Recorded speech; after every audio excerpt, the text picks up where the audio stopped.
Get your mic on there. Okay. Here we go. I pledge allegiance to the flag of the United States of America and to the republic for which it stands, one nation, under God, indivisible, with liberty and justice for all.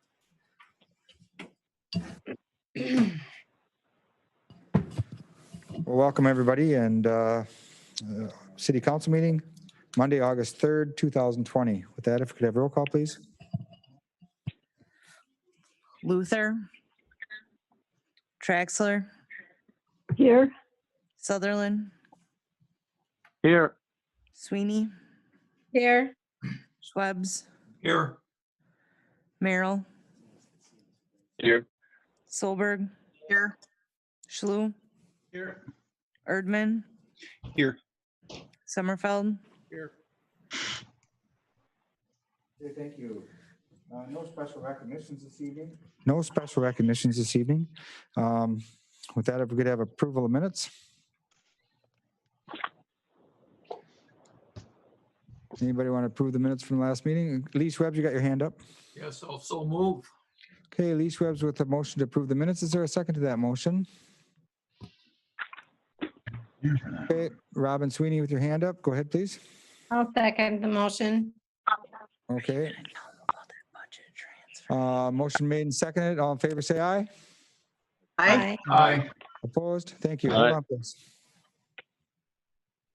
Hello. Hold on. I'll let you talk to Mr. Ady. Speaker. Okay, I'm with you here. We are looking at going down to no public hearings this evening. And under public comments is a portion where anybody can speak for 3 minutes or less on the agenda items for the evening. So with that, if you want to speak, give us your name and phone number, and you can raise your hand to speak in public comments. Okay. And we have a technical difficulty here just for a second, so we're going to hold for about 30 seconds. Hold on.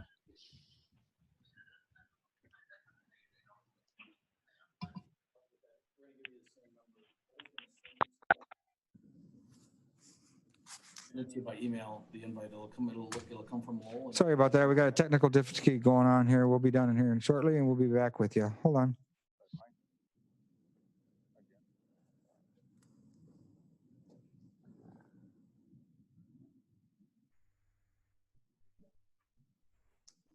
Okay, we're going to keep moving on with our meeting then. Mr. 82, do you want to just refresh everybody on what it takes to raise your hand and or whatever? So go ahead. Are we at public comments? Yes. Okay, thanks. All right, for the public attendees, we have 15. It looks like you're on here. For the public comments, you have to, as the mayor said, address anything on the agenda. If you're on a computer, if you hover over your name or go to the bottom of the panelist column, you should see an opportunity to raise your hand. So if you're on the computer, if you just hit the button to raise your hand, the mayor will call you. We'll call you in the order that the hands are raised. And then if you're on a cell phone, it's *9 to raise your hand if you're on a cell phone. So I think the mayor's opened up the public comments. We'll just give it a brief moment to see if anybody wants to speak. Okay, and if you do speak, remember to give us your name and your address too, please. And if you do speak, please give us your name and your address too, please.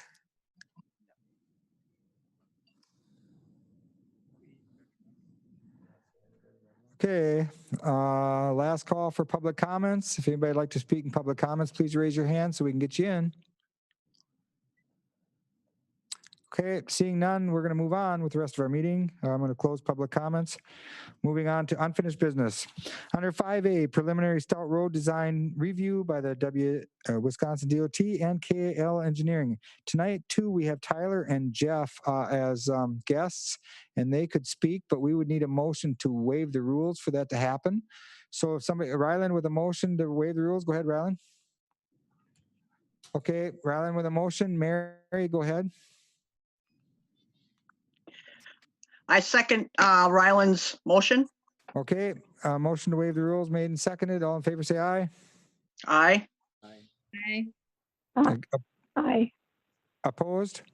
Okay, hi Tyler, hi Jeff. I'm going to turn this over to Mr. Idy, and he's going to bring you gentlemen in. So go ahead, Mr. Idy. So thanks, Mr. Mayor. As the mayor said, we've got them on the screen up there. We did this for the council so you could actually see them. Tyler Rongstead from the DOT and then Jeff Smith from KL Engineering. We're talking about Stout Road from 6th to 21st Street. This is a project that's the city has endorsed as far as going for HISAP money, that's safety funds, and as a common term, to change that, repave the section, do some restriping, bring it from 4 lanes to 2 with a center turn lane. We have them on the agenda today to give you a background on the project and then talk about some timing and when we're going to go for some public participation and construction. And then they've got about 10 minutes, I believe, and then we'll see if there's any questions from the council. So I've given them the opportunity to share their screen. I'll just let them go from there. I think Jeff is going to do most of the talking and Tyler's in the background, or however you guys want to do it. You can share your screen or start talking. So I'll turn it over to Jeff or Tyler, whoever wants to start. Thanks, All right. Randy. Yeah, I'm going to start us off here today. So again, I'm Tyler Rongstead. I'm with the Wisconsin Department of Transportation. Let's see if Jeff, you can get the PowerPoint up. Let's see if it works for us. Okay, so as Randy has alluded to, we've kind of already introduced the project. So we're on Highway 12 or Stout Road, and this project runs from 6th Street to 21st Street. So we kind of wanted to bring everybody up to speed.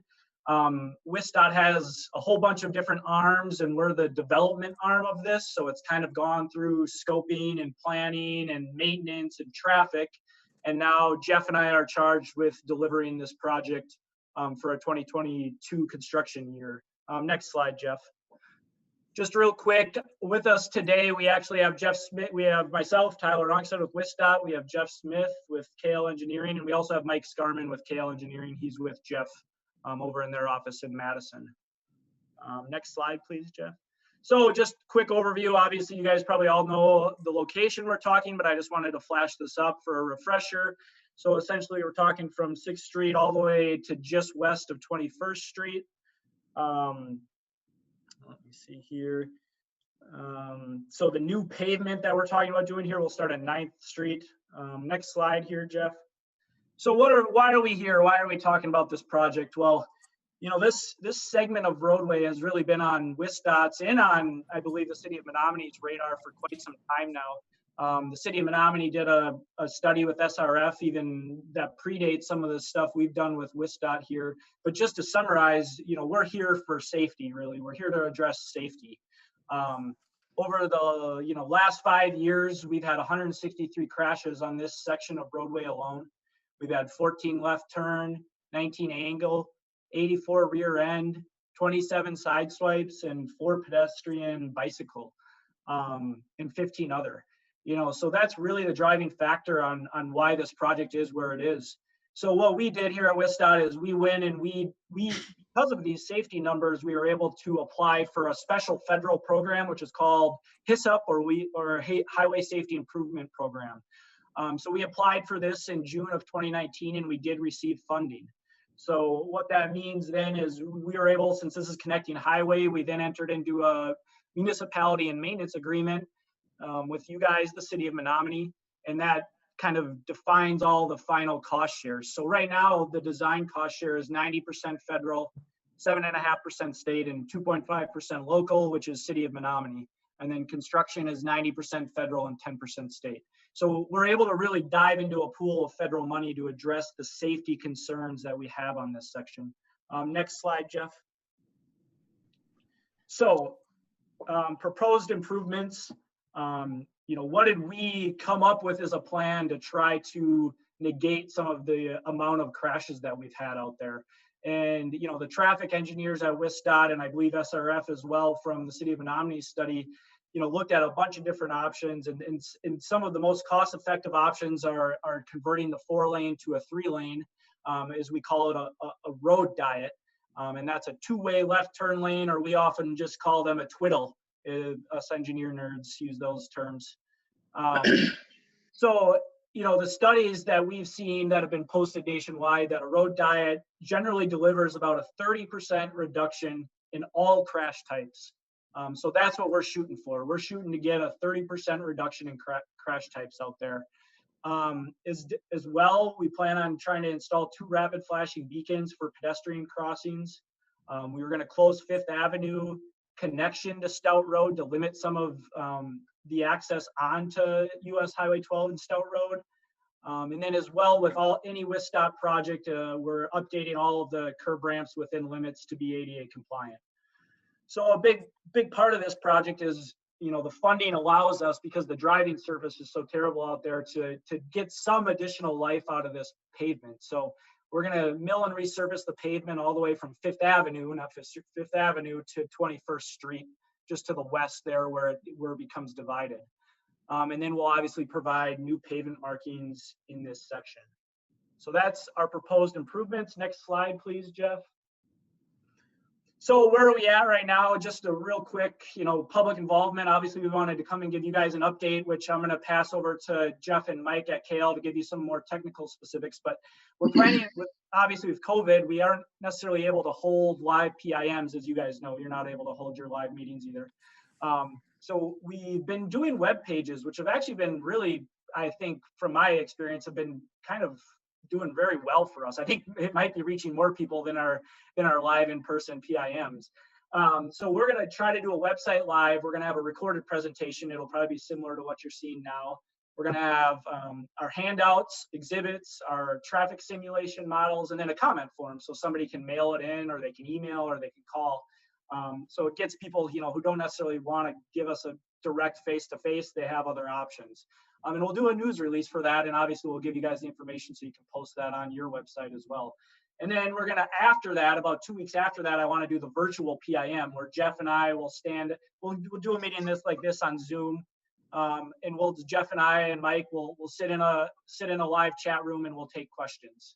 We're hoping that people will have reviewed some of the materials and we'll maybe do a short presentation, but it's kind of just a field questions for somebody just to pop in whenever they want. It doesn't have to be at a specific time, and they can just ask us questions and we can try to answer them.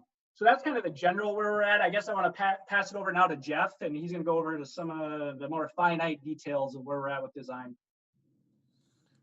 All right, thanks, Tyler. So yeah, Tyler kind of got into the surface details of the project. I'll probably get into a little more of the detail. As most of you know, driving the surface or driving this section of road, the surface is in pretty poor shape.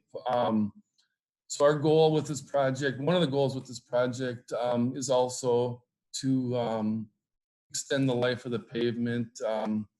We know it's in bad shape and an ultimate fix is out there in the future, but for now, we're looking at just milling off about 1.5 inches of the concrete pavement, overlaying with a high quality HMA asphalt, keeping the existing curb and gutter in there, not changing the geometry of the road or anything, but just getting it smooth and extending the life of it.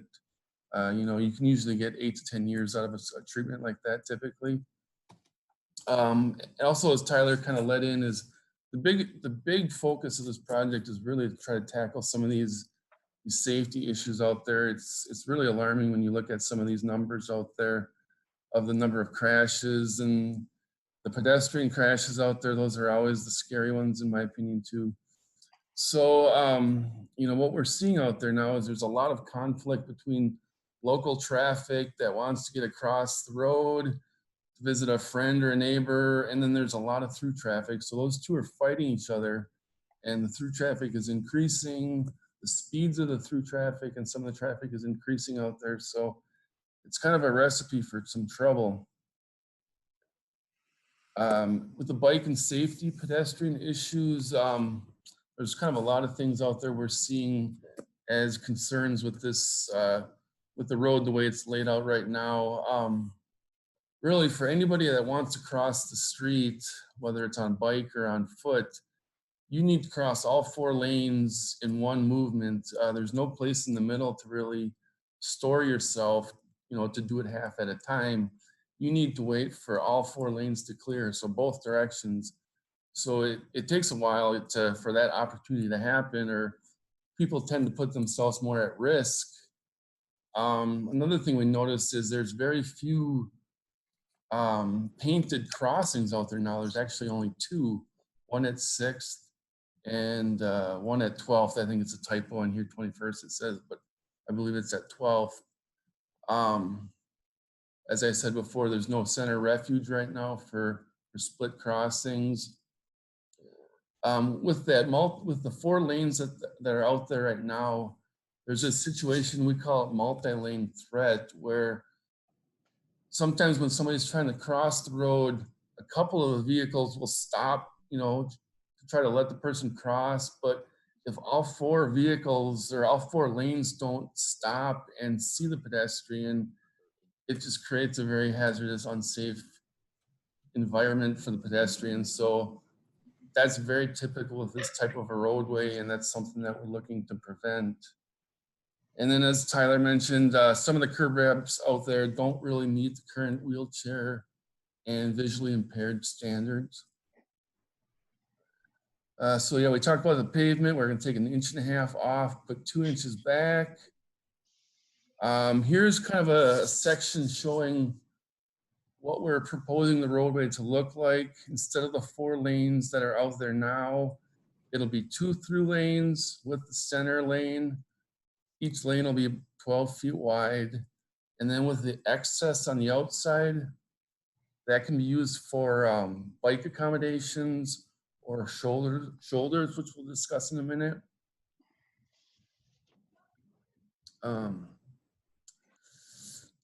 Some further discussion on the lane reassignments. One of the benefits with the twiddle lane or the shared center lane is obviously it takes the left turn movements outside of the throughs. So we get those cars that are slowing down and stopping away from the cars that just want to get through. It's really great. There's a lot of driveways out there for houses and businesses, and there's a lot of intersections in the stretch too. So getting those lefts out of the people that want to go through really cuts down on the rear end accidents. As I mentioned before, it'll remove the multi-lane threat condition.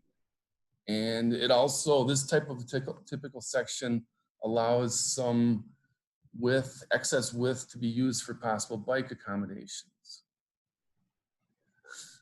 One of the other items that we're proposing with this project is to remove the intersection of 5th Avenue with Stout Road. So that would be the intersection just east of 12th or 9th Street. 9th Street is. Isn't it east? Maybe I'm speaking wrong on that. I had it in my notes here. It is 9th Street. 9th Street, yes, okay. By 24/7, they would know that. Yes, there you go. By doing this, we've eliminated another point of conflict on this corridor, another place where cars would be entering and leaving the roadway. And also 5th Street is about 250 feet away from 9th Street, which is pretty close for 2 intersections. 9th is the busier one. It could really benefit from having a longer left turn lane area dedicated. So it's a real benefit to that area to remove that intersection. One thing we're proposing to do. If I could, I'm just going to intervene here. This is Mayor Knack. So when you do your public hearing or your public informational piece and so forth, you're going to have a section of this entire road so that folks can view it. Is that correct? Yes. That's the real important part. So, I think I trust that you gentlemen know the direction that we're heading to try to make this area safer. So I think, we probably got the gist of it. I would like to save a little bit of time in case any council members have a question for you. Sure. So if you have anything to add to what you just said, I'll let you add, and then we'll go to the council and see if they have any questions. Go ahead, gentlemen. Okay. You want to get into any of your traffic stuff, Mike? I don't think we need to, Jeff. I guess if you just want to go down to your last slide, just so we have the schedule up in front of everybody, and then we can open it up to questions. Absolutely. Yeah, we can make those exhibits available to you prior to the PIM too. So we'll talk about that in a moment. So the project schedule is laid out here. Just briefly, I'll go through that. The public meeting is scheduled for, as we mentioned, the end of August. We're shooting for our 60% preliminary plan in October. By then, we'll figure out where we'll need right away, which is more than likely just at the curb ramp locations. So we'll get that plat going so we can start buying right away or acquiring right away next spring. And our final plans will be due August, so right about now, next year. Letting will be in December of 21 and construction will be in 22. Okay, I'm going to, thank you, gentlemen. That was good, Yeah. really very informational and appreciate it. Council, do you have any questions? I know we're looking at this as a proposal. Nothing's finalized, but it's kind of an information piece. We're not going to make any movement on tonight other than ask some questions and so forth. And I've got Mr. Idy here chomping at the bit with his microphone. So here he Well, is. I don't know if it's easier if Jeff, if you stopped sharing the screen, maybe then all the council members could Yep. see. We'll bring a slide up if we need to. Thank you. Sure. See if there's any questions from the council.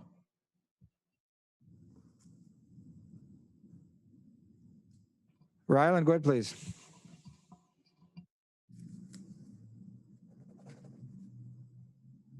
You're muted. There we go. Have a list of questions for you guys here.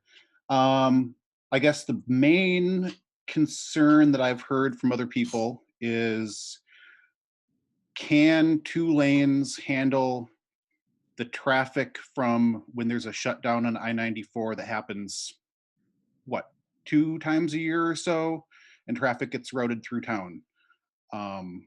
That seems to be a point that a lot of people bring up. So how does 2 lanes handle I-94 traffic? First, I'm going to let Mr. Idy tackle it, and then we'll turn it over. You know, I think we tried to answer it. It doesn't, I think, is the short answer, Ryland. We're not designing the road to handle an I-94 shutdown. It may bring more discussion into alternate routes around the city. I mean, that was discussed probably 10 to 12 years ago. That could come up again. It just won't handle it. But I'll let Tyler if he wants to add any more. But I think that's a short answer. It won't handle it like it won't handle it now in the present state. It just backs up. Yeah, you summed it up exactly as I would have said it, Randy. I mean, we're not designing for the alternate route. It is an alternate route and we have to use it in emergency situations. And when we have to use it, it's not going to be fun for anybody. We're just trying to address the safety concerns that are out there right now. Okay, Ryland, do you have more or do you have your hand up yet? Yeah, let's see here. You mentioned some right-of-way purchases. Where are those?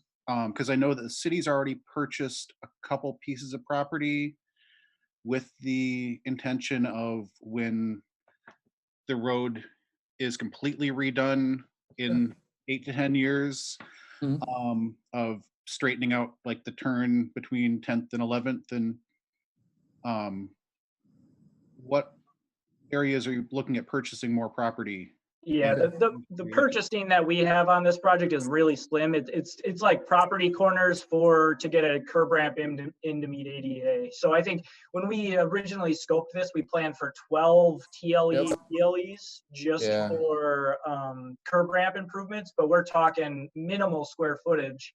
And if the city's already purchased it, we're not going to obviously buy it from you guys again. So we'll get new title searches for everything that we are looking at acquiring on, and anything that was purchased will show up on those. So, and yeah, Tyler and I just finished a project similar to this with respect to curb ramps, and it literally is just, you know, square feet of right of way that we're either acquiring or need to get a temporary easement on, just to get the slopes of a sidewalk flattened a little bit so that a curb ramp is transitions enough for a wheelchair to get up and down.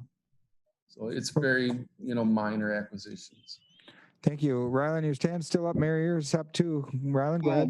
One last question here. Any consideration of doing anything like straightening out that curve between 10th and 11th? Because I know if you're on that sidewalk on the north side of of Stout Road there, that sidewalk, you're between traffic and a retaining wall, and it is not a pleasant sidewalk to be on. With, especially every time a semi passes you, you're between a semi and a retaining wall, and it feels like you're gonna get squished there. Yeah, I can imagine that. Um, You want to take that one, Tyler? Yeah, absolutely. I don't mind taking that one. So, I mean, obviously, the goal with these HISA projects is to be as cost efficient as we can. So, when we apply for these things, we have to get certain ratios on our benefit to cost, right? So the amount of dollars we put in, are we going to get it back safety wise? And, looking at this is the way that we can get our most bang for our buck at this point on this road. So we didn't really look, at least from my perspective, I don't think we looked at doing any major realignments. I mean, we've known that the city has discussed potentially widening this section to a 5-lane for some time now. Now, whether that happens or it doesn't, we need to try to address the safety now when we can and get the funding. So I think at this point, yeah, we're probably just going to look at, like I said, just the best cost to safety benefit ratio we can get, and that's the twiddle conversion. Yeah. Hey, reducing from 4 lanes down to 3 lanes gains you another 5 feet or so on each side, also, just for posterity. So Mr. Eddy? that semi would be 5 feet away. If it stays in its lane, it's gonna be 5 feet away from the sidewalk, Ryland. Right now, it's right up to the sidewalk. Correct. Mary, you got your hand up? Yeah, I do. Both of my questions deal with the volume of traffic, and these are questions that I've had the public ask, and one that I have also. Going from 4 lanes down to 2 lanes with a middle turn lane, do you think that traffic it can actually handle the traffic that is currently on those 4 lanes during a rush hour, as Menomonie would have it, a rush hour time period of about 20 minutes? Go ahead. Tyler and Jeff, go ahead. Yeah, I mean, I can answer this. So I mean, we're really kind of so we're really partners with you guys on this one, and we're taking a lot of the information really from you guys. Did a study with SRF Consulting back in 2014, and we know that there's likely going to be some side road level of service delays. But that study went out to 2035, and it really didn't show any major issues on the through movements at the intersections, right? We know that on the side roads that we're going to get some probably more backups. People will look to take different routes. But in general, it's going to calm traffic. We still think traffic's going to move through here in an acceptable manner. And I guess that's kind of what the data is telling us right now. Okay, and then one follow-up question, if I can. Are there any concerns where the turn lane, the center lane, do you think there's going to be a chance where that's going to get backed up and where traffic is going to actually get bottlenecked at 1 or 2 particular turns? That's a great question. We're actually so with this project, we actually knew there's going to be quite a few questions on some of the movements, and so we're planning on actually releasing a couple of live models that will show some of the traffic movement through the area. One currently as it is, and then we're going to show what it looks like in the 3-lane and in the 4-lane configuration. And so we're kind of hoping that's going to answer some of our questions, and we're not fully done with the model yet. But again, going back to the FRS study or the SRF study, we didn't see a whole lot of level of service decreases with those turning movements. Will I say it's impossible? Absolutely not. There might be a time when 50 people are trying to get into the Culvers after a ball game that it backs up there. So there are examples where it may happen, but just like it probably happens now in a 4-lanes situation, it would happen the same in a 3-lane. So. Good answer, Tyler. Thank you. I like the idea of having a model. I think that's using modern day technology at its finest. Thank you. Anybody else have any questions for these gentlemen? We're going to keep our meeting moving otherwise. Okay, this is just for review this evening. Mr. Eddy, I don't know if you have anything to add to that. Go ahead.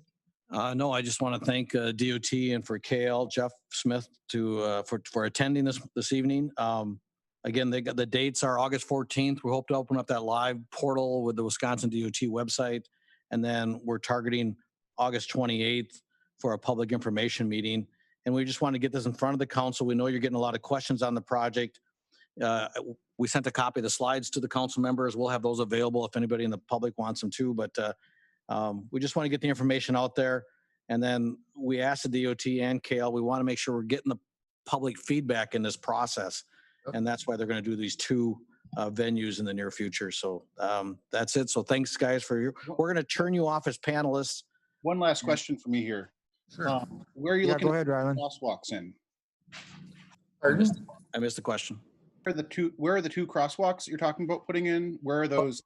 We skipped over a couple of those slides. That's one of the engineering questions they have in the design process. We had one close to Culver's and another one down by the stepping stones. Yeah. But KL's looking at it, and they've got a couple other options maybe for possible other crossings. And I think public feedback is important in that process too. So That's exactly correct. Yeah. yeah. So I like how they're doing it. We gave them some suggestions, but they're not locked into those. And I think they're open for public feedback and look at what the best design comes out as. So we don't know yet, but we're looking at options, Rylan. Okay, Eric Sutherland, you got your hand up? Yes, Randy, can you hear me? Yes. All right, very good. Thank you, Mayor. You know, we discussed this in the past a little bit, and you know, I have some serious concerns with this whole project, but I won't get into those today. But probably my biggest concern is the added congestion. I just feel like this is going to be something that could cause an additional congestion in that area, but I won't even get into that right now. That's something I can bring up at a different date. But the question I do have, because you mentioned about the funding for this is 90 from the feds, 7.5 through the state, and 2.5 local, and I believe those are the numbers. But what do you have a general idea of what the overall cost would be for this project? I'm going to defer to Tyler on that. On your late, I think rough scale, it was almost $2 million for the total project. But Tyler, do you have a better number? Right now, I don't. We're sitting right around that 2 million mark. I think it was like 1.9 the last time I checked. Jeff, did you have a number off the top of your head or no? I was just looking at. I think the SMA showed about 1.7. Yeah. So 1.7 right now, and we'll start to hone that in a little bit more once we get our 60% design. And you have to understand, a lot of the cost of this project is actually the mill and overlay of the roadway. Yeah, that's the bulk of it. It's 98% of it almost. Yeah. Well, all right. Well, you. thank you for that information. It's nice to have a number to reference on this, but I'm sure we'll be discussing this further. Thank you, Mayor. Thank you, Eric Sutherland. Thank you, Tyler and Jeff. Appreciate it very much for zooming in on us tonight. Any other questions? Because we're going to keep our meeting moving. I see none. Okay, thank you, gentlemen. Have a good evening. Under 5B, review of the agreement authorizing Dunn County to act as a responsible unit agent for the city recycling services and programs. I think maybe we will turn this over to Mr. Eide to get us started, and then we'll fill in the blanks. Thanks, Mr. Mayor. Just switching gears here a little bit. So this agenda item, we brought this to the council at your last meeting, kind of gave you the broad overview and scope of it, and then said we were going to bring it back here on August 3rd. I'm going to share my screen here and just kind of look at some numbers as I try to introduce the subject. I don't know where to put you guys. I'll put you there. So I guess what the genesis is Dunn County Solid Waste has been working hard on their program, and the bottom line is they're having a cost increase, a per capita cost increase. They're proposing for not only the city of Menomonie, but for other entities in Dunn County. And the city of Menomonie, we participate only in the recycling component of Dunn County Solid Waste. And we currently pay in 2020 $6 per person. The proposed increase from Dunn County Solid Waste is bringing us up from 22 to 23. That number has not been nailed down yet, but equates to roughly 267% increase. And they're also proposing to take out our component that they've given in the past of the recycling grant, which is another 20,000, which gets you to about 285% increase in costs. The Solid Waste Ad Hoc Committee, which has 3 council members, the mayor, Lowell, and myself, have been looking at this for several months, coming up with options or scenarios, or trying to look at what do we do with this proposed increase? Do we just take the increase and go, or is there other options? What we're administratively, what we're recommending or what we're looking at is the city becoming a responsible unit and taking on the recycling program ourselves instead of paying the 260 or 280% increase. And the spreadsheet I have here, I'd just like to run through it just to kind of set the framework. Today in the 2020 budget, we pay the county on the second line $6 per person at 16,330 people. That's about 98,000, just short of that. When you get to $22, I think that's how it's measured here. It's a total of 360,000 per year we'd be paying Dunn County. But in the current 2020 budget, we pay 98,000 to the county. We've been paying Menomonie Disposal to help with the recycling around the area, about 58,000. We also pay a hauler fee, a fee that's associated with the number of residents in the city that have curbside pickup for recycling. The solid waste companies report back through Dunn County. They have one, like Menomonie Disposal will have 1,000 customers, and Advanced Disposal may have 900. They report that back, and we pay those haulers through Dunn County a fee, and that's been averaging about $120,000, just over that. So our total expenses in the 2020 budget, 276. With the increase, proposed increase from Dunn County and the removal of our 20,000 grant credit, we see those costs going up to about $558,000. We believe we can become a responsible unit for total expenses of $349,000. And if we apply for a grant and receive a grant, we think it'd be around 50,000, we're estimating. We believe the program with expense and revenues, the changes in the program would equate to a 299,000, about 300,000. Elements of that new program would be, we'd be spending more money on the satellite recycling cost. We'd be hauling more recycling components out of there. We need some more bins. We probably need to get a lean-to and do some more work there. Our hauler fees will probably stay the same. We're anticipating the number of customers that are having curbside pickup won't change. But to administratively run this program, we think we have to hire a person. And this is half the cost of hiring a person at $48,000. And there's some admin and advertising costs associated with it. So that's kind of the framework we're looking at. We did have a handout in your package, talks about what a responsible unit, what it's required of us to be a responsible unit. And we have some deadlines in front of us, or some timelines in front of us. The county's asking to know if we're in the program or if we're out of the program by August 19th. Wisconsin DNR would like to know if we're going to be a responsible unit, if we're intending to do that by August 31st of this year. The deadline to apply for the recycling grant is October 1st of this year. And we have to put a package in explaining how we are going to run as a responsible unit by October 1st of the DNR. So that's the money side of the equation and the framework of the deadline we're working with. Mr. Mayor, we brought it here to the council to see if there's any further discussion or action they would like to take. And I would like to point out, we did invite Morgan Girk to the meeting. He's one of the attendees. That's out there if you wish to hear from him at any point, Mr. Mayor. Okay, thank you, Mr. Idy, for bringing us up to speed. I know Lowell's got some input too, but we've been looking at this for a while. Lowell, if you want to go ahead, you can chime in, then we'll bring it out to the council and take it from there. No, I think Randy summarized it very well. We do have an existing agreement with Dunn County that identifies them as a responsible unit that dates back to, I think, 1993. As Randy noted, there's a clause that we can withdraw with 120-day notice, so that would need to be done by September 1st also to opt out of that agreement if the council would want to move forward.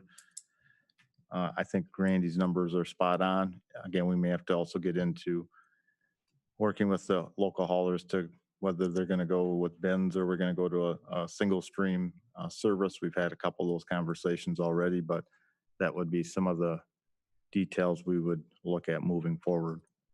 So again, I think like Randy said, Morgan's out there. He is the director of the Dunn County program. So maybe the council may want to hear from him on what his thoughts are with the county program.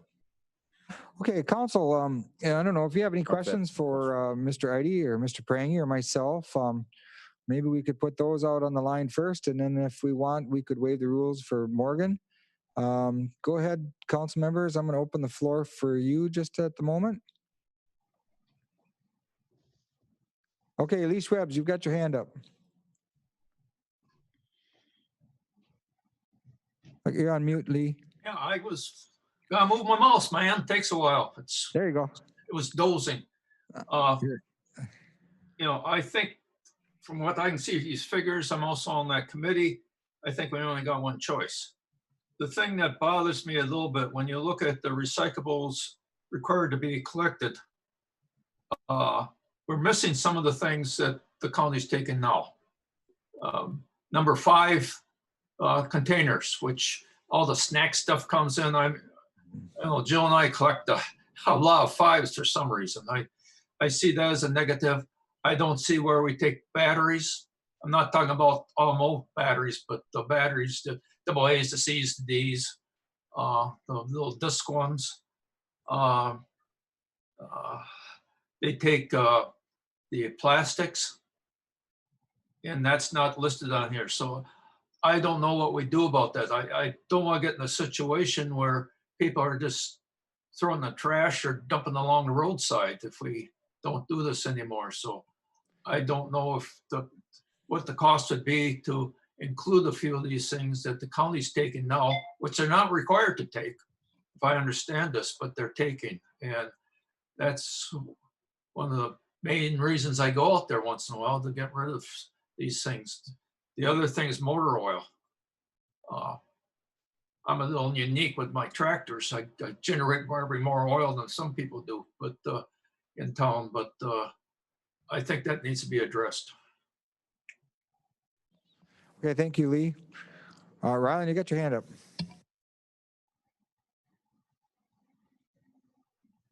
There we go.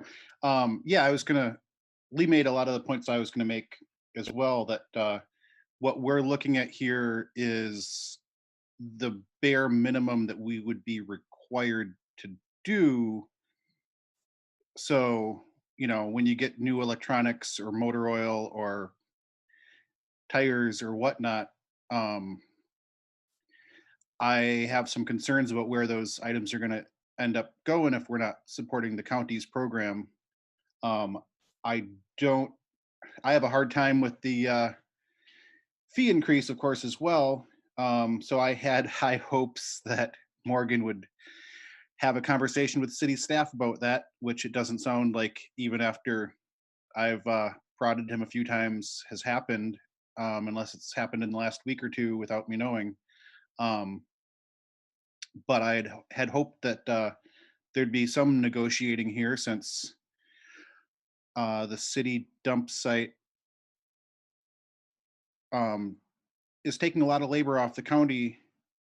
So to be part of the county's program, I don't think we should be charged the full fee that other townships and stuff are. So I was hoping that we'd have some compromise on a fee, which it doesn't sound like happened. So here we are. Okay, thank you, Rylan. Jeff Luther, you got your hand up. Also, Mr. Idy, I think, has a comment for us. So do you want to take first here? Go ahead. Just, I guess, to address Lee's point first, this is Randy Idy again. You're absolutely right, Lee. There are some items we're probably not going to get to that the county still, that they grab right now. But I think it becomes, can we afford the price of that program? I mean, that's really what you're looking at with the numbers. It's not that we couldn't add a few more things at our site. We'd have to look at the cost of that, and if we have a source for it. But you're spot on with that. And Ryland, your question, we've talked to Morgan in meetings, but there has not been a one-on-one conversation. But Morgan is out there. He can surely speak to it. I don't want to speak on his behalf. If you want to waive the rules, he's available. So this is Lowell too. The last meeting the county had with the towns, cities and villages, it was stated by the county that as long as they were operating a recycling center, they would accept those from the city, whether it was fee basis. If they're charging for it, they would charge us and accept as well. Correct. So for tires or anything that's a fee-based, I mean, they're running a business. They're trying to make a little bit of a profit on those items, as Morgan's explained. So they would accept your money if you're going to come in the door, whether you're in the recycling program or solid waste program or not. If you're a paying customer and want to get rid of the batteries and the stuff they're charging for, they would still accept it. All cards on the table, though. Menomonie is not a small piece in the puzzle, and so we're not dismissing it. I mean, this is a big decision. Lowell said we've been in this program 20-some years. Administratively, we just think we can do it we can do what's needed, what's required, I guess I should say, at a much smaller price. And we put a lot of thought and time into it, but it's where we think we can take the program if you wish. Jeff Luther, you had your hand up, Jeff. Go ahead. Randy and Lowell did an awesome job of explaining what I was going to explain about the county taking money from you to get rid of furniture, tires, rigid plastic. So they pretty much covered what I was going to explain. So thanks. Good job, guys. Okay. If it's the council's wishes, we could have Morgan come on board. Somebody'd have to make a motion to suspend the rules. Otherwise, we don't need to either. We can do whatever we need to do. But I'm just going to lay it out there. And if we want Morgan to speak, somebody's got to make a motion. If not, we're just going to keep on going. We do need some input, though, on, we got motions. Ryland, go ahead, Ryland. You're on mute. You're muted, Ryland.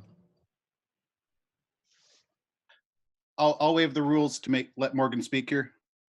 Okay, motion made by Ryland to waive the rules. Is there a second to that motion? Okay, Lee Schwebs with a second. All in favor, say aye. Aye. Aye. Opposed? You're muted. Opposed? Okay, I think we have a couple opposed, but okay, Morgan, you are, go ahead, Mr. Eddy. Morgan, I've opened up your mic. I think you've heard the discussion. So I think the council is giving an opportunity to say anything, and they may have some questions for you. So if you can unmute, Morgan, you are live. Can you hear me now, guys? Yep, we can hear you, Morgan. Oh boy. Okay, hold on a second. You got a little echo. You may have to turn one of your devices off. Yeah, and we're not going to be real long-winded because we got a lot of meeting ahead of us. So Morgan, go for it. Okay. I don't know why we have this echo. I'm connected on cell phone only, not on the computer. I'm not sure how to turn that off, guys. I'm sorry.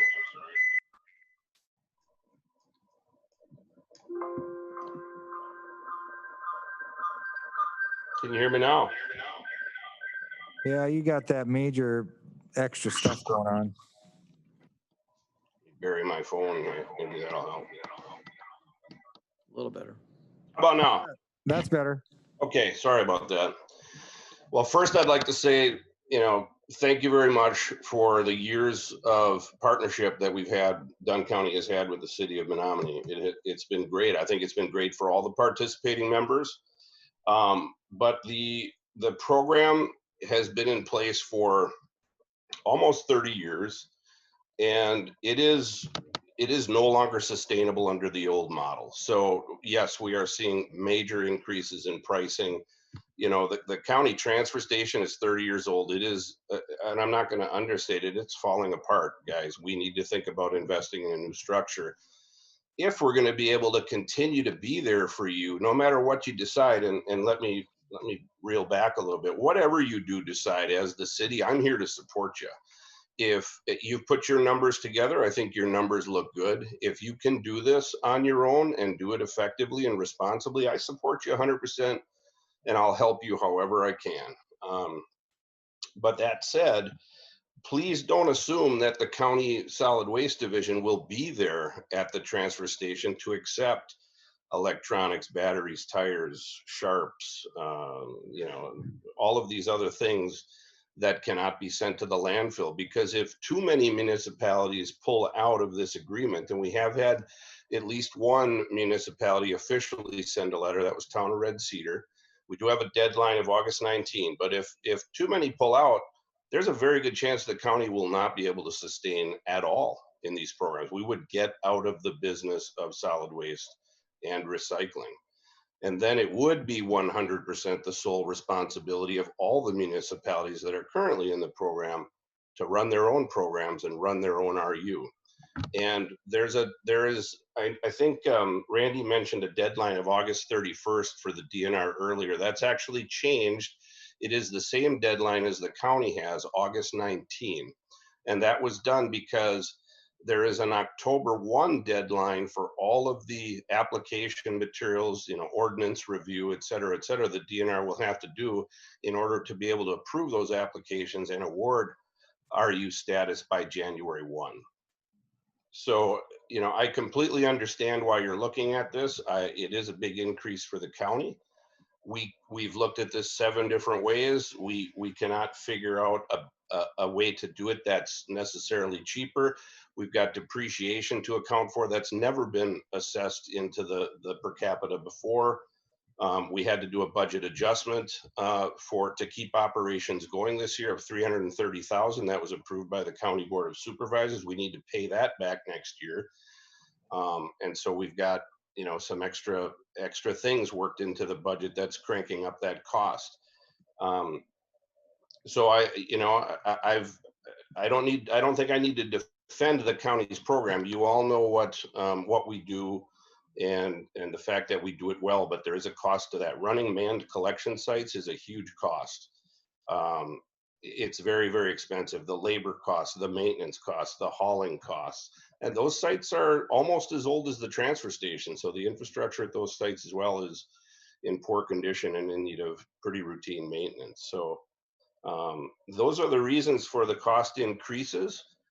We have looked at if municipalities pull out to where, we can no longer sustain as a business under current services, we have looked at some potential opportunities for other things, but we're not going to explore that until after we get confirmation of who will be in and out by the 19th of August. And Mary, you've got your hand up, Mary Solberg. Go ahead, please.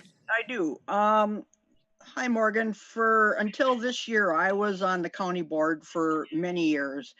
Can you just in a nutshell explain to me what happened that we lost our $1 million surplus that we had? Could you give me in a nutshell what happened with that? You bet. So you're referring to our fund balance. Yep. And the fund balance was right around $1 million in 2016. So part of the main issue with the fund balance being eroded to the point that is we have a current fund balance of $237,000 right now. Starting in 2016, when I got here, the first thing that I noticed was that there was not monies being spent to maintain equipment, to do necessary repairs on aging infrastructure, and to cover, a fund balance replenishment, nothing in there for depreciation, et cetera, et cetera.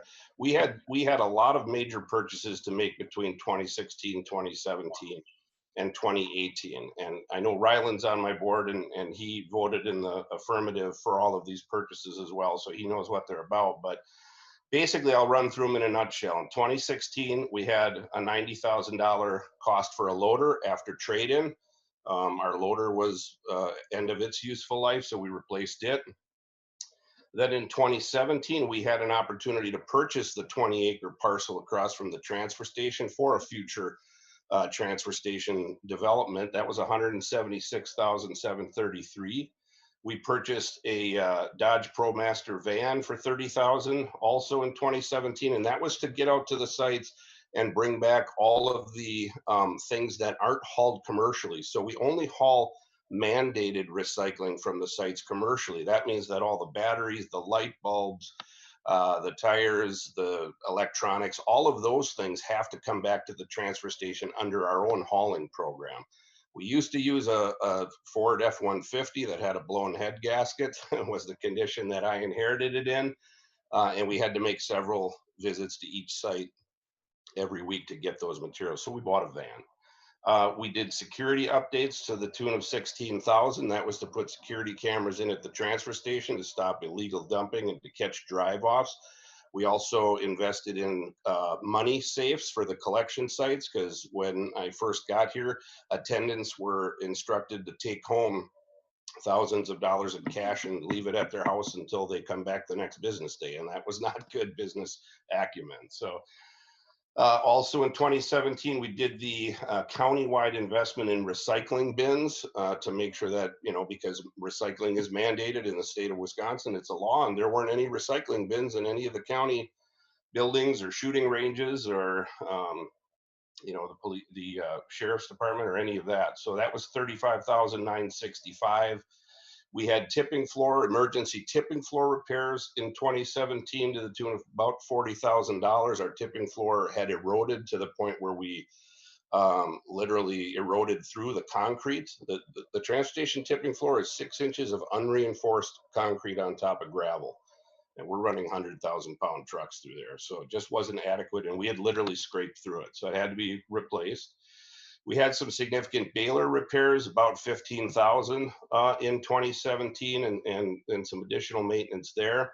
And then in 2018, we invested in a new loader. The loader we had that was purchased early on in 2016 was a 914K. That's a European-made Caterpillar loader. And those were getting phased out. We also needed a larger loader because we were taxing the 914 significantly at the transfer station. So we made an investment to a 926M loader there. That was 114,300 after trade-in with our 914. We had to modify all of the hooks of our recycling bins at the transfer station so that the loader could hook to them and empty them. That was $15,000. We purchased a skid steer, which was desperately needed also in 2018 to be able to supply the baler with material going into it. We used to just use the loader for doing garbage and recycling. With the amount of garbage we were getting and the amount of recycling, we could no longer simultaneously do those two jobs. So we needed an extra machine, and a skid steer with a grapple hook fit that well. And then all of the hydraulic compactors at the collection sites were end of life. They were end of life really in 2016, but we milked them for a couple more years. We had to replace those, and that was about 231,000. So all in all, that's a total of about $808,114 in 3 years. In 2019, we had a $290,000 budget adjustment because the recycling markets had crashed. We typically can earn in a given year between 250,000 and 300,000 in recycling revenue. We haven't had that with the whole China crash, so we did that adjustment in 2019 to 290K. And like I said, we just got the final results of the 2019 county audit, and we have $237,000 left in the fund balance. Okay, I'm going to stop you right there. Wow. That's a big nutshell. But the other thing is, I guess my question is, what's your operating budget per year? I'm just curious. It's right around 3 million. And so out of 3 million, then without any capital expenditures figured into that, is $3 million going all to labor? No. You must have some capital expenses figured in there. The other question I've got is too, the transfer station is designed as a transfer station. And I guess I'm a little bit, other than a transfer station, if you're going to design a MRF, you're looking at thousands and hundreds of thousands of dollars. Meanwhile, if we're looking at doing a referendum for $5 million, $1 million over a year for five, I'm confused at that too, because how much of that is capital improvements versus wages and other things? So I'm just struggling a little bit because I think the numbers change a little bit. Where have you had a chance to reach out to the other haulers? And I understand that some of the haulers are not hauling out to the transfer station anymore.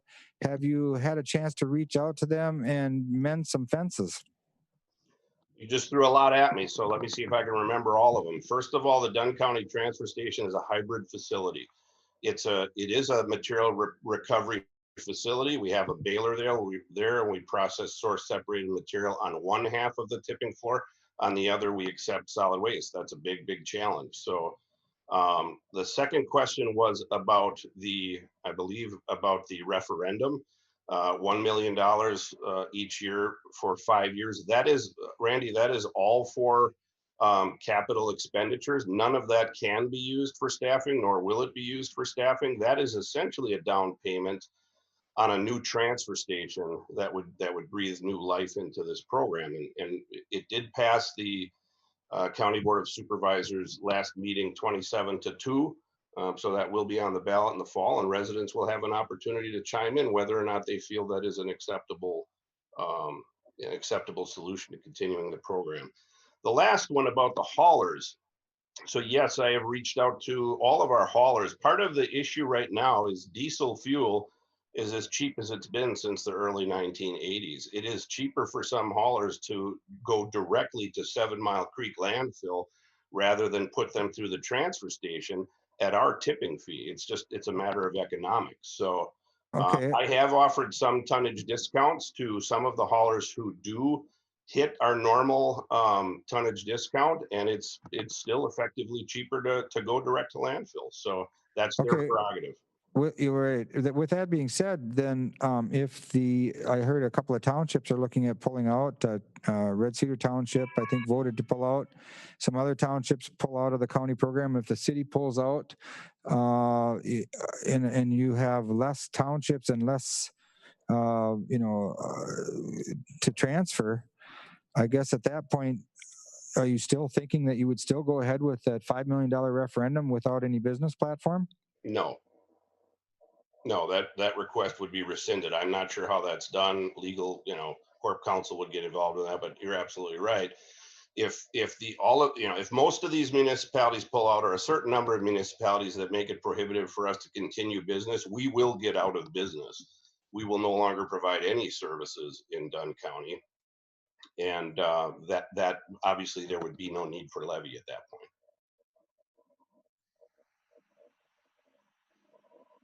Okay, council, do you have any other questions for more? We have to keep this meeting more moving, so I'm going to take Lease Webbs. Go ahead, please.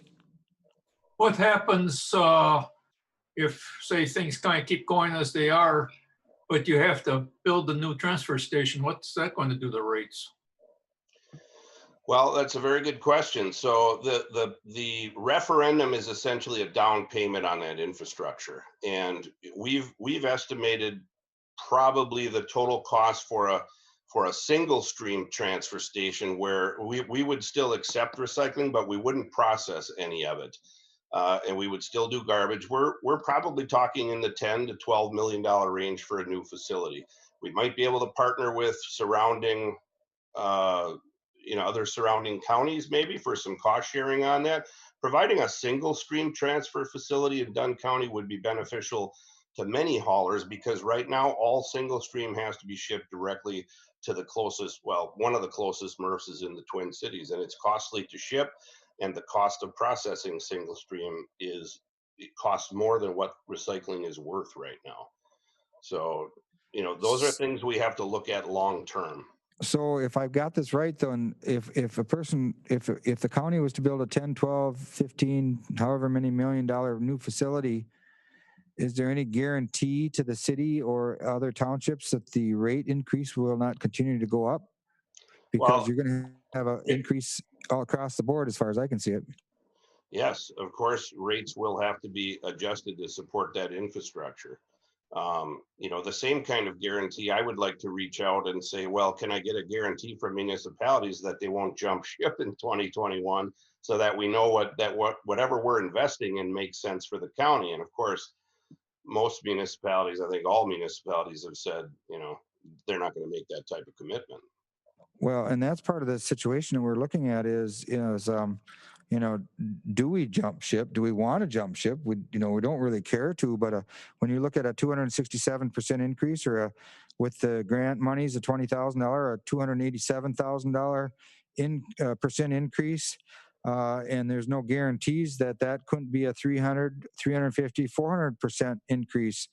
It's hard to lock those numbers down, be committed without knowing the future of an increase. I have people in the community that I answer to, and that being said, I have a hard time with these increases. Morgan, I appreciate your hard work and efforts, and so on, but I struggle with this. I talked to Public Works, Mr. Idy, I talked to Lowell Prangy, our administrator, and I talked to different people all over the place. Even the haulers, are taken back a little bit, and I get that feedback. So I get a lot of feedback from everybody. I get the community, the staff, the haulers, and I just wonder if there's more that could be done. And I'll be blunt, Morgan. If there's more that could be done on your behalf to make this more of a solid proposal. I think that the proposal that's in front of us has a lot of holes in it, and at this time I can't support this proposal, and it tends to lead us to believe that if we were our own independent responsible unit, we'd be better off by a tune of a couple $100,000, and Well, then I fully that's a support lot you of in money. that decision. I fully support you in that decision. If you feel that that's the direction that you'd like to go, I will help you however way I can. Just remember that there is no guarantee that the county is going to be able to continue our operations. And in particular, like you just said, for these non-landfill, non-mandated items, things that can't be disposed of in the trash. Right. My only caution is be ready to figure out a cost for that, and they are very, very significant. Well, and I did talk to some of the haulers, and there's specific contracts that they would offer to haul those things away. So I think those items could be covered. I don't know how other cities do this in this situation, but I know there was a hand up, and I forgot who. Ryland, go ahead, please. Yeah, the one question I had for Morgan that I know I've asked you before is, the city is providing our own site and labor and bin for recycling, and a lot of other parts of the program that the surrounding townships aren't providing. Yet you've said that you're not interested in giving the city a adjusted price for that you want everybody to have the same fair price, even though we're not using all of the same services. So that's interesting because many of the municipalities from the collection sites provide tremendous services for our sites. They bring their loaders, their skid steers in to pack dumpsters and to assist us with cleanups. They do provide services that the city doesn't provide, because you run your own site there. The city also has more opportunity for recycling because the transfer state or the public drop off is open 3 days a week, where historically collection sites are open less. The city residents also use our most labor intensive site, our most maintenance intensive site, and there are increased costs for that. So there is no equity in providing differential rates for the municipalities. And when we looked into the subsidies that have been provided to several municipalities, the city being one of them, to the tune of a little over $20,000 a year, that's just not equitable if other municipalities are paying a higher per capita for recycling than the city. The city historically pays the lowest recycling per capita of anybody in the program. And there was a lot of discussion of how municipalities felt that was very unfair. I would have to agree. I mean, given all the contributions that the other municipalities make to the collection sites, they're working just as hard as the city is, and making these costs equitable for everybody made the most sense. If you add up the $20,000 for the last, 27, 28 years, I mean, you're looking at close to $400,000 the county's contributed to your program. Other municipalities were not getting those monies.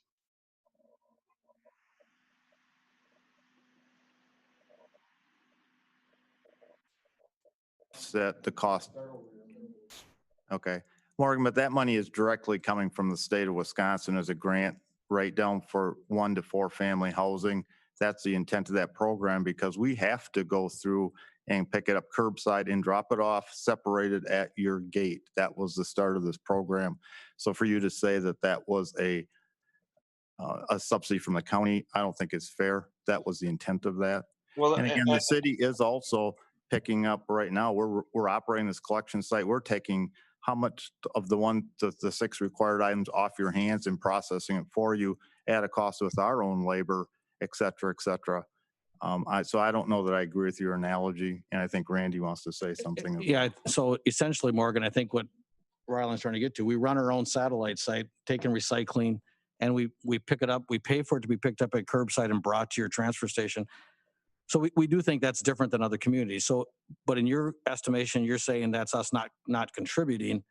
We I'm not object saying to that's that. not contributing. You are contributing, but to ask for a differential slice of the pie because of that contribution, other municipalities are not asking for that, nor have they been given that. But Morgan, as a city, this is Lowell, as a city resident, I'm required to have curbside pickup, which I'm paying to the city, which is passed through, the county passes through to us to pay back to you.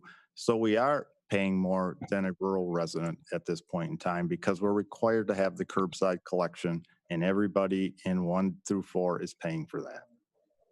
And $140,000 a year. Yep, and you have access to our largest site with the most business hours, and again, unfortunately, the most maintenance and the most labor intensive site. There's a cost to that as well. I just wonder what would happen if the city site closed down for a few hours on a Saturday morning, what kind of flood input you'd get. Hey, we got to keep this meeting moving. I'm sorry, but I don't mean to cut anybody short, but I'm going to have one last go around. Council members, do you have anything to ask otherwise? Okay, staff.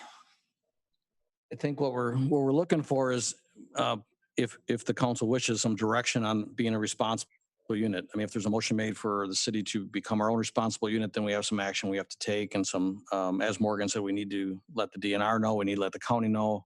As Lowell mentioned, we have a 120-day notice we have to give to the county to get out of our contract. We do have time. Trying to read Lowell's mind. We do have time. We could take it right to the August 17th meeting if you wish. That'll be the 3rd time we bring it in if you want to, but we do have to make a decision by August 17th to honor the county's request to know by August 19th. Correct. No action means we will be staying in the county program as in under the per capita that's established after they determine participants on August 19th. Oh, I'm sorry, Lee, go ahead, please.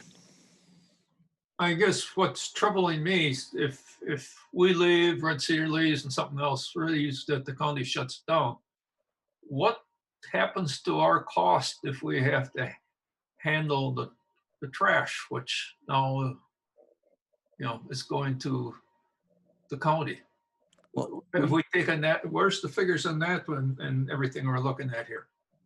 Well, we handle the trash now, and Menomonie Disposal is taking it all the way to 7 Mile at this point. So that's not going to change. And Advanced Disposal picks it up here residentially and takes it out to 7 Mile. Unless the economy completely changes, Lee, that there's not much change as far as trash. We may have to enter into some agreements with some of the disposal companies on picking up large items if that's needed, or maybe a one-time pickup in the city. There may be some costs associated with that, but I don't see anything different happening with the trash at this point in time. If the county completely dissolved, they do take a lot of the transfer station material, but our waste that's being picked up by residential customers is going out to 7 Mile. Okay, I didn't realize that. Thank you. Okay, anybody else have any questions? Last call for questions from the council. All right, I really struggle with this. I know the staff, we've had a lot of time spent on this. The haulers, when speaking with the haulers, they would go out and pick up specific items, and they would charge back the specific fees to the homeowner, et cetera. So I think that part's we've got that part figured out. I worry a little bit that, all of a sudden townships, they're going to fall off and this price of this is going to go up. So this is with a 287% increase. That's if the townships stay in it. If they townships start to fall off this, that 287% is going to go to 300, 350, on up, with no guarantees of the future of where that increase is going to go. We're talking a lot of money. I just can't, I have a hard time not thinking that we should not become our own responsible unit. I think it's time that we take a hard look at this. Mr. Eddy? And just to give you some parameters, I did some quick math. There's right now the recycling fee is $7.25 per quarter per household. If you went straight with the county's increase, that'd go to just over $20. That means the family would go from a $29 expense to over $83 per year. And we're anticipating more increases. If you go with the city, then that's just recycling alone. I'm not talking solid waste. So you'd go from, in recycling only, a family pays $29 a year. That'd go to just over $83, probably $84. We think we can do it with a 15% increase. So we'd go from that $29 to probably $35 per year, roughly, in recycling. So that's, if you want to look at the order of magnitude as a family level, that's what it would be to go with being a responsible unit ourselves in the program we laid out. I know there's some uncertainty out there. There's uncertainty in both choices, but we think we can do it. If the council gives us the direction, we got some work to do, but that's what we're thinking. We got hands up. Mary, you got your hand up, and then Lee. Mary, go ahead, please. Well, I'm really not happy about the increase from the county, but I'm going to put it on the table that I'm going to make a motion that we pursue or take the city to be a responsible unit on its own. Okay, Mary, with a motion on the floor. Anybody got a second? Lee and Randy, who had their hand up first? Lee, I think you had your hand up first. Go ahead, Lee. Yeah, I was ready to make the motion, so I'll second the motion. Okay, motion made by Mary and seconded by Lee to look into becoming our own responsible unit. Okay, I have clarification from Ben, our city attorney. If it's look into or become our own responsible unit. Mary, I'm going to bring it back to you. Become our own responsible unit. And yes. Lee? That's what I second, to become, no longer looking, but becoming. Okay, thank you for clarification. Thank you, Ben. Okay, so the motion on the floor is to become our own responsible unit. It's been second. Mary made the motion, seconded by Lee Schwebs. Discussion. Any discussion? Oh, go ahead, Rylan. Yeah, I guess I kind of feel like this is going to come back to bite us, but I also don't agree with the fee increase. So it's two difficult choices there.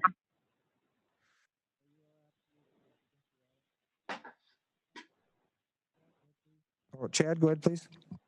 I have a question. If say the county did dissolve, would the county residents be able to purchase a pass to go to the city landfill?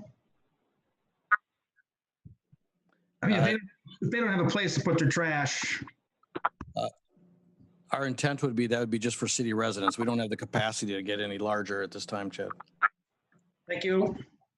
I did, when I was at the Red Cedar Town meeting, they were talking about how they were handling it with a compactor and some items of that nature. So I think that maybe the townships are looking at these options also. Chad. Thank you. Okay, anybody else got any discussion before we take a roll call vote on this? Okay, I'm going to turn it over to Callie and let her do a roll call vote. Maybe you want to read that. There's a motion on the floor by Solberg to have the city become their own responsible recycling unit, and it was seconded by Schwebs. Roll call: Solberg? Yes. Schlu? No. Erdman? No. Sommerfeld? Yes. Luther, Yes. Traxler, Yes. Sutherland, No. Sweeney, Yes. Schwebs, Yes. Merrill, Yes. Okay, it passes 7-3. We'll look into it and get back to you with some information. We're going to keep this meeting moving. We're going to make some time up. Here we go. Proposed modification of the mayor's proclamation declaration of emergency in the city of Menomonie. I'm going to refer this one to Ben, our city attorney, and he can get us started. Ben? Thank you, Mr. Mayor. Good evening, council. Can you hear me okay? Yes. All right, so before you, as the mayor stated, is a proposed second modification and proclamation declaring an emergency in the city of Menomonie. When this originally went into place, we had a end date of April 26th. At that time, I believe it was on April 20th, the council voted to modify the proclamation and tie it in with the county's emergency declaration. With the thoughts of trying to stay consistent and send one message so individuals within the county and the city weren't confused about differing orders. The matter was brought up at the Dunn County Board meeting last week to terminate their emergency declaration. That did not pass, so their emergency declaration is currently in place. I believe it is set to expire on September 30th. Before you is a modification that would basically untie it with the county order. We would be going on our own, and it would be for a length of time as the emergency conditions exist or are likely to exist, unless further rescinded by the city council. Okay, I think that was pretty well explained. Council, do you understand all that? And I guess that being said, perhaps it would be more convenient for the city to be our own, have our own declaration of emergency if we need it, just in case there is something that comes abroad, because the county also meets. Sometimes we might need to make a decision more hasty than that. Otherwise, I don't think that, we pretty much have been following the county's guidelines on most everything. And I think we would continue to do that at this time. Lowell, I think you got your microphone on. Well, again, I think the mask question was kind of a driving force for looking at this partially too. The state has taken that issue off the table for the moment, but again, there could be legal action pending that will also could put this, make ban masks throughout the state to some degree. It may be a local decision again, and I know there's some concern that needs to be looked at by council members and also some of the larger communities. So by adopting this emergency proclamation giving us that authority, we could do something along that line and not be tied to the county. Is that correct, Ben? That is correct. It's a portion, if we did something on our own, that it would be authorized under. Along with that, the original proclamation does give the ability for the explicit authorization for remote meetings, things along those lines as well. I don't believe there's been any other action taken under it. Everything's come before the council since the Zoom meetings seem to be working pretty well in this given circumstances, but what Mr. Prangy did say was correct. Well, thank you, Ben. Thank you, Mr. Prangy. I think at this point, I would probably endorse us to go ahead and have our own declaration of emergency, just in case. It would simplify things, I think, in the future. There are certain things too that may come along, like if this mask mandate from the state goes away, and if the county, how is everybody's feelings towards all those elements? So there's a lot of dialogue to be had on this, but I think for simplicity's sake, if anybody wanted to make a motion to support the idea of having the declaration of emergency be a part of the city of Menomonie, I think it would be a good choice. Go ahead, Ben. And I do want to clarify, we do have our own emergency proclamation. it's been in effect since we first took this, I believe, on March 30th, and it was ratified on April 6th. This just changes the termination date away from what the county would have, and we would be on our own there. But we have had our own emergency proclamation since that time. Much better stated. Thank you, Ben, for clarification. Council, Chad, you got your hand up. Yes, I have a question. So we are currently under a state of emergency. If we go on our own, do questions like the mask go to a vote, or does that go to the mayor to make that decision? Well, personally, I'd bring it back to council. And the other thing is too, we wouldn't change anything if it's mandated by the state. It's still mandated by the state. We follow their guidelines. Okay, but you would still have the power to make that decision, even though you would choose to give it to the council to vote on it? I would still come back to council. I don't think I'd still have the power. Go ahead. Okay. That's correct, Chad. It would be brought back for if there was a situation we needed to do something on the emergency scale, it would be brought back before the council. Okay, thank you. Okay, go ahead, Rylan. You're muted, Ryan. So what does this do? I'm reading over it, and I'm not seeing it giving really any power either way. So I'm a little confused. So, yep, with this is, I don't know if it was included in the pack, the actual original proclamation. That was one that was done back on March 30th. The main things with that was the ability to go over to the electronic meetings. We changed something with the polling places as well. And it also gave authority for staff to enter into contracts on emergency basis because we didn't really know what the situation was going to be at that time. It was consistent with what other municipalities were passing at that time. The one before you, the main thing on it is the now therefore. It changes the termination date from a time when the county terminates their emergency proclamation, and it puts it to kind of a term as long as the emergency conditions exist, our order would still be in place. It's not a date certain, it's just as long as there is emergency conditions, unless earlier rescinded by the city council. Very good. Thank you, Ben. Did that answer your question? Yeah, I guess the as long as emergency situation conditions exist seems kind of like vague language. So I'm surprised that Ben is approving that, but Rylan, that's what the statute provides. I can read it. I have it up. Statute provides in 323.11, period of the emergency shall be limited by the ordinance or resolution to the time during which the emergency conditions exist or are likely to exist. If you're more comfortable with putting a date certain on for a future time, we can always bring it back prior to that to extend it out. I believe Eau Claire is doing it that route. That's kind of what we initially had here as well. But there really doesn't seem to be any change or the emergency conditions going away. So that's why this was proposed. If you do want a certain date out, that's definitely within the council authority to do. Okay, thank you, Ben. Any other questions?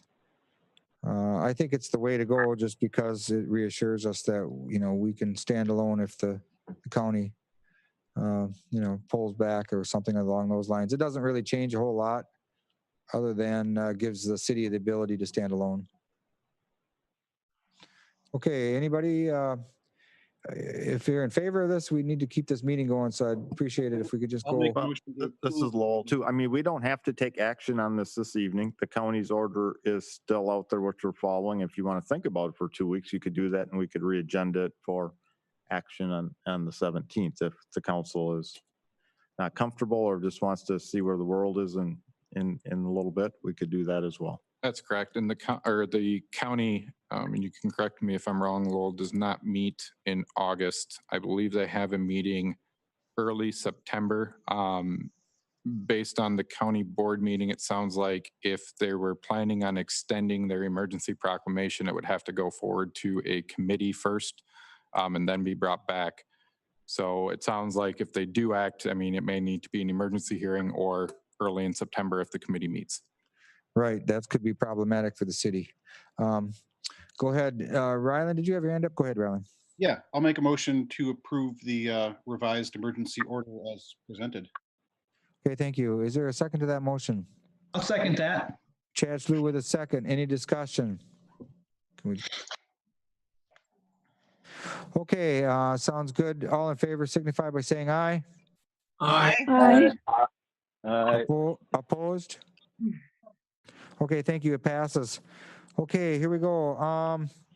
Under 6, new business, proposal to establish a police department controlled Lake Menomonie waterfowl hunt.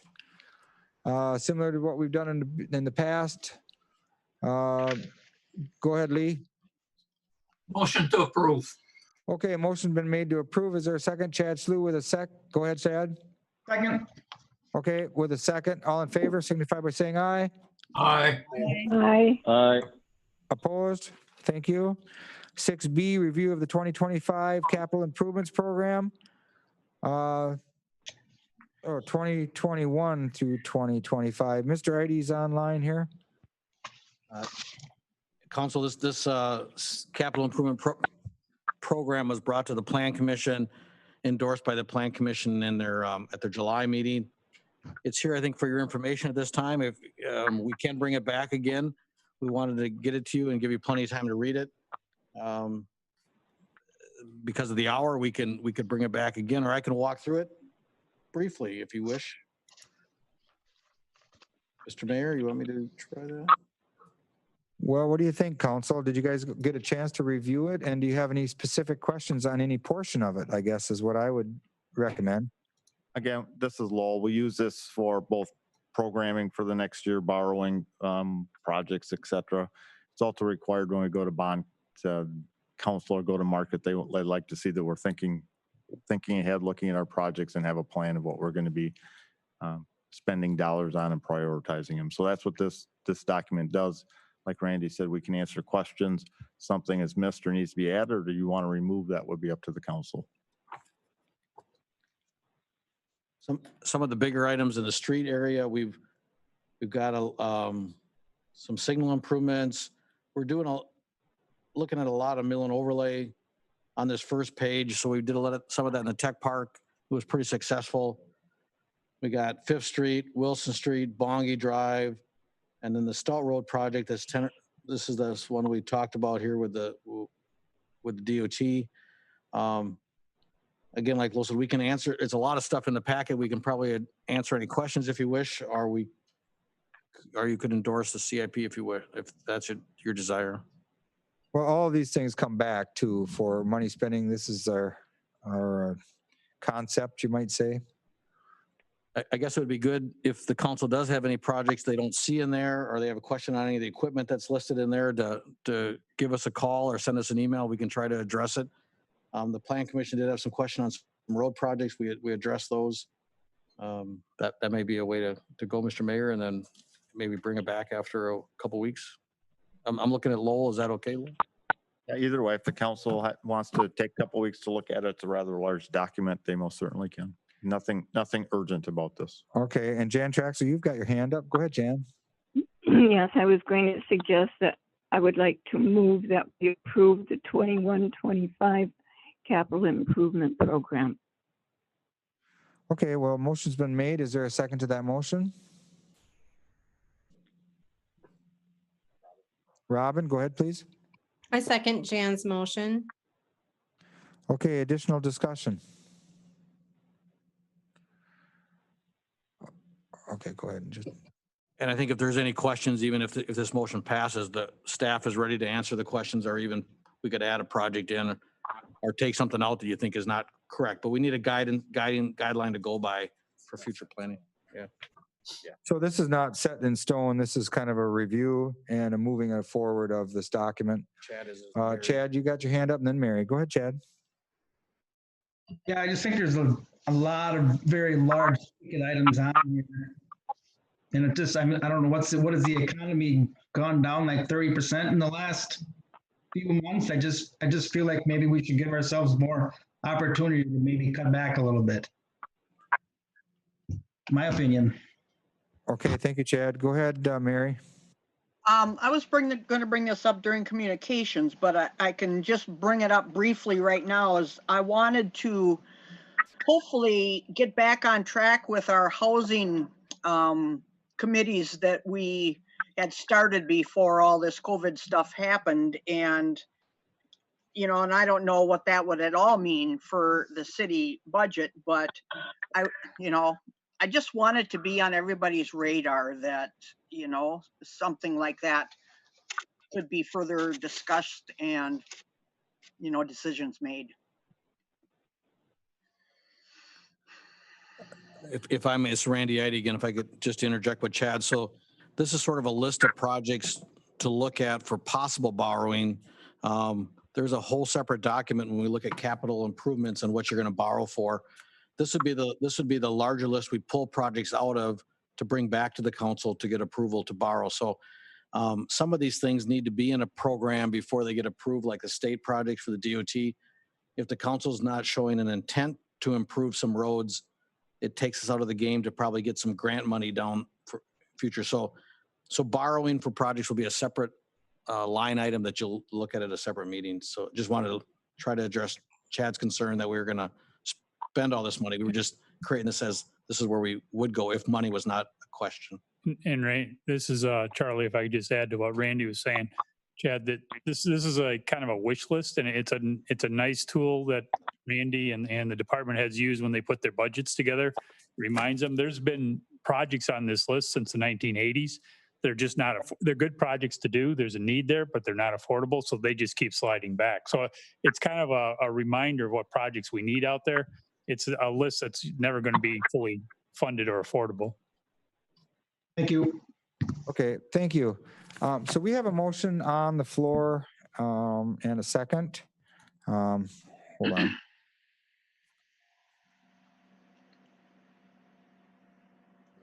Okay, and because this is just a review and we're moving it forward as a review and accepted, we will just do that as a regular vote. So then all in favor of said motion signify by saying aye. Aye. Aye. Aye. Opposed? Okay, thank you. Moving down to 6C, the sewer department request to sell surplus item, including a Vector track. Now, this is on the revised agenda, and I'll bring up Mr. Idy. Go ahead, sir. Yeah, we put this out for bids. This is our Vector truck that was replaced. A brand new one's in and running. We had an estimated buyback from the company of about $20,000. I believe the high bid's at 25.5, I believe. 25,500. To accept that bid, we'd need a motion by the council. We have Paul Sturck in the wings, ready to answer your questions if you have, council. But we're getting a little more than we could get on the trade-in, and we think it's a good bid. We replaced this vehicle because it's just the maintenance of it has been going up. So the maintenance costs have been increasing pretty high. So we think it's a good bid. It's a fair bid, and recommend the council accept the bid. Thank you, Mr. Idy. Council? Lee's has his hand up. Lee, go ahead, please. Move that we accept the bid. Okay, Jeff Luther. Second, Lee's motion to accept the bid. Okay, motion been made and seconded. Any discussion? Roll call vote, please. Schlue, Yes. Erdman, Yes. Sommerfeld, Yes. Luther, Yes. Traxler, Yes. Sutherland, Yes. Sweeney, Yes. Schwabs, Yes. Merrill, Yes. Solberg. Yes. Okay, thank you. That brings us down to the budget transfers. We have a couple of budget transfers, 3, I think, in there tonight. So do anybody wants to make a motion? Otherwise, I can have Lowell describe it too. Lowell, go ahead, please. Quickly, the information technology is moving some dollars around so we can relicense, renew our domain name, menomonie-wi.gov. That's a $400 fee. And we must have forgot to do that in our budget this year. So that is one of them. The other is a couple transfers in the water utility that would cover some maintenance on the north tower. I think we had some failures on the roadway in there that we need to move some dollars around. Randy can. Yeah, the probably- access road to our north tower goes through the Halama property. We have an agreement in place to do some maintenance repair on that. It's an internal transfer request by Jeremy. Like he said, he didn't hire a summer hire this year, so he'd like to take that money and do that maintenance to that road going through the Halama property, accessing our north tower. So no additional funds added. We just want to transfer an internal transfer if the council approves it. So those are the three before the council.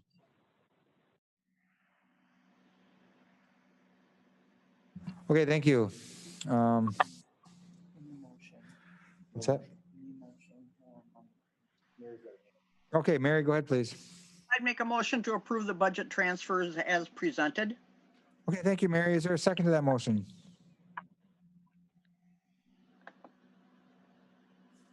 I'll second it. Thank you, Robin. Any discussion? Roll call vote, please. Erdman, Yes. Sommerfeld, Yes. Luther, Yes. Traxler, yes, Sutherland, Yes. Sweeney, Yes. Schwebs, Yes. Merrill, Yes.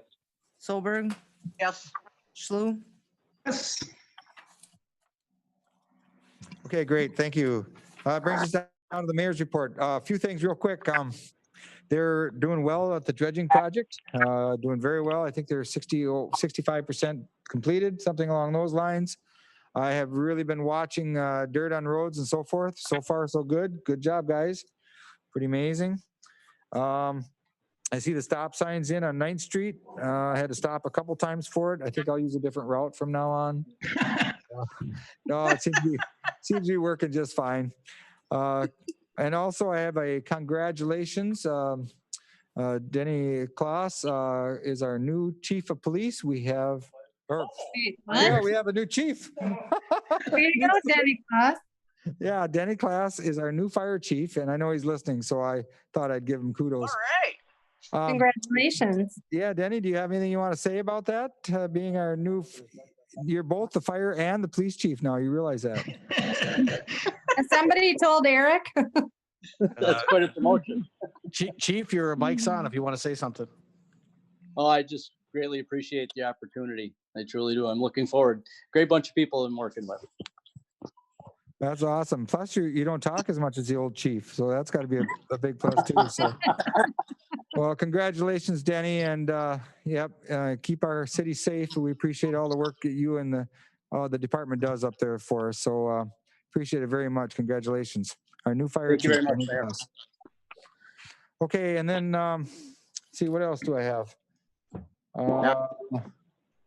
Nothing that you can think of.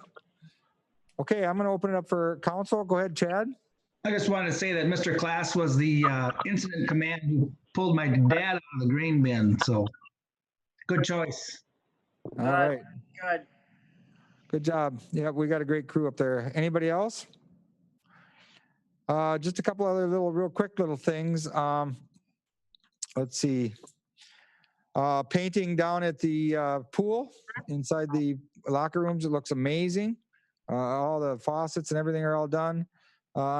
Unfortunately, we're not open up there, but it gives them time to work on everything too. So, we're taking the time to do what we can up there. And ball fields, we're looking at doing some work on one of the ball fields up there, bringing some black dirt in and working with the Menomonie baseball. Go ahead, Lowell. Menomonie Youth Baseball Association. It is association. Okay. So we're working on that. So that'll be a big improvement. And I'm going to turn the mic over to Lowell. Go ahead. No, just again, most of that work has been done internally at the Wakanda Water Park. So the staff has been doing the painting. Julie and Barb and Phil have been up there doing all that. And it looks really good. Parks people have been doing some of that as well. Parks people are looking to add some additional cement work back behind over at Diamond Number 2. The fan deck is pretty much done, and thanks to the Howes, again, they delivered a check, I think today, got put into the bank, so that's moving forward, and there'll be a dedication I think they were looking at next spring. The recreation department too, Julie, and again, that same crew down there has did a lot of painting at the leisure center, even though they haven't been open. We did lean forward and help that some capital dollars. We helped them reallocate a little bit towards carpeting and some window treatments. And so they did some upgrades down there as well while they've been closed. So, well, maybe lots of people think things haven't been going on. They have been, and thanks to all their efforts out there. Okay, Lowell, also a community forum tomorrow on Zoom. Is it 4 o'clock? It's at 4 o'clock. I think that's coming out through the chamber.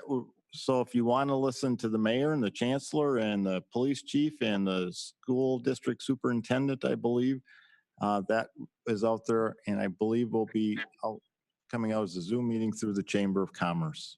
If we get a link, we will also send it to you. When I see the link tomorrow, we'll get it out to council members. Okay, great. Thank you. That's at 4 o'clock in the afternoon. I think it was scheduled 4 to 5 o'clock. Okay, good information. We are taking a look at every aspect of this COVID around the area and so on. And we are playing our part with the masks at City Hall and other areas throughout the city. Actually, our city right now is doing fairly well with hand sanitizing, social distancing, masks, etc. Pretty proud of the community of our citizens of Menomonie at this point. So keep up the good work, everybody. We got a long ways to go to win this battle, but if we all pull the rope in the same direction, we can do it. So anything from the council as far as discussion? Okay, I see none. Bring it down to claims. If we want to pay the bills, we're going to need a motion to do so. There's a revised list in front of you. And the revision was the addition of the majority of the payment for the Heights. There's a $650,000 incentive payment that was agreed to by the council. That money was borrowed earlier this year. Again, the total is $750,000. Occupancy has been given on the building, so they're ready to start, I think, people moving in. The $100,000 being held until they finish up their pool, which is still not quite done. So that's will be paid when occupancy on that is given by the state of Wisconsin. Okay, thank you, Mr. Prangy. Any questions for Lowell? Does anybody want to make a motion to approve the claims? Mary? I'd move to approve the claims on the revised list. Okay, and Jeff Luther, you had your hand up? No, second Mary's motion to approve the claims of the revised list. Okay, any discussion? Sure. Okay, roll call vote, please. Sommerfeld, Yes. Luther, Yes. Traxler, Yes. Sutherland, Yes. Sweeney, Yes. Schwebs, Yes. Merrill,